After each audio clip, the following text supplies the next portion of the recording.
ইসরায়েলিদের প্রবেশ নিষিদ্ধ করল মালদ্বীপ। ফিলিস্তিনে চলমান মানবিক সংকটের প্রতিবাদে এক যুগান্তকারী পদক্ষেপ নিয়েছে মালদ্বীপ। পার্লামেন্টে সর্বসম্মতভাবে আইন সংশোধন করে দেশটিতে ইসরায়েলি প্রবেশ সম্পূর্ণ নিষিদ্ধ করা হয়েছে।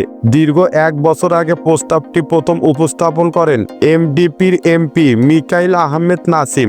যা অবশেষে নিরাপত্তা পরিষেবা কমিটির পর্যালোচনার পর পাশ হয়। এই আইন অনুযায়ী ইসরায়েলি পাসপোর্টধারী নয়, দ্বৈত নাগরিকত্ব থাকলেও যদি তার একটি ইসরায়েলি হয় তবে সেই ব্যক্তিও মালদ্বীপে প্রবেশ করতে পারবেন না। মালদ্বীপ সরকার জানিয়েছে, ফিলিস্তিনের জনগণের পাশে দাঁড়াতেই তারা এই সিদ্ধান্ত নিয়েছে। সুদানে বিদ্রোহীদের হামলায় 4 শতাধিক মানুষ নিহত। উত্তর আফ্রিকার সুদানের দারফুর অঞ্চলে ফের তৈরি হয়েছে ভয়াবহ মানবিক সংকট। জাতিসংঘ জানিয়েছে, আধা সামরিক গোষ্ঠী RSF এর সাম্প্রতিক অভিযানে এল ফাশের শহর ঘিরে প্রাণ হারিয়েছেন 400-রও বেশি মানুষ। শরণার্থী শিবিরে আশ্রয় নেওয়া লাখো মানুষ এখন দুর্ভিক্ষ এবং নিরাপত্তাহীনতায় দিন কাটাচ্ছেন।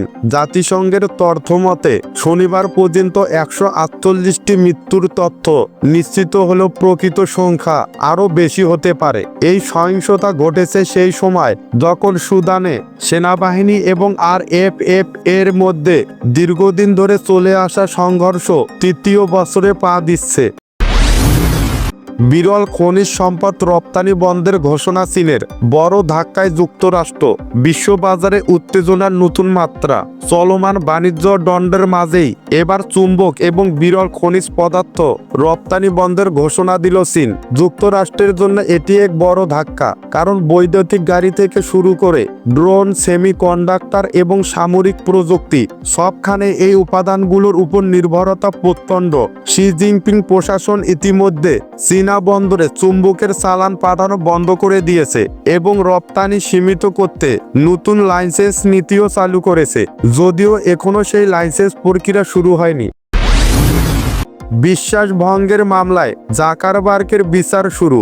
বিশ্বের শীর্ষ ধনীদের একজন মার্ক জাকারবার্গ এবার পড়েছেন এক বড় আইনি ঝামেলায়। ইনস্টাগ্রাম এবং হোয়াটসঅ্যাপ অধিগ্রহণের বিষয়ে বিশ্বাস ভঙ্গের অভিযোগে শুরু হয়েছে বিচারিক প্রক্রিয়া। এই রায় যদি তার বিপক্ষে যায় তাহলে হারাতে পারেন এই জনপ্রিয় প্ল্যাটফর্মগুলোর মালিকানা। ওয়াশিংটনে ফেডারেল আদালতে FTCর করা মামলায় বলা হচ্ছে, জাকারবার্গ প্রতিযোগিতামূলক বাজার নীতিমালা এড়িয়ে প্রভাব বিস্তারের উদ্দেশ্যে এসব অধিগ্রহণ করেছিলেন। উপস্থাপন করা হয়েছে 2011 থেকে 2012 সালের কিছু ইমেইল, যেখানে তার পরিকল্পনার ইঙ্গিত রয়েছে। এ মামলার শুনানি 37 দিন পর্যন্ত চলতে পারে।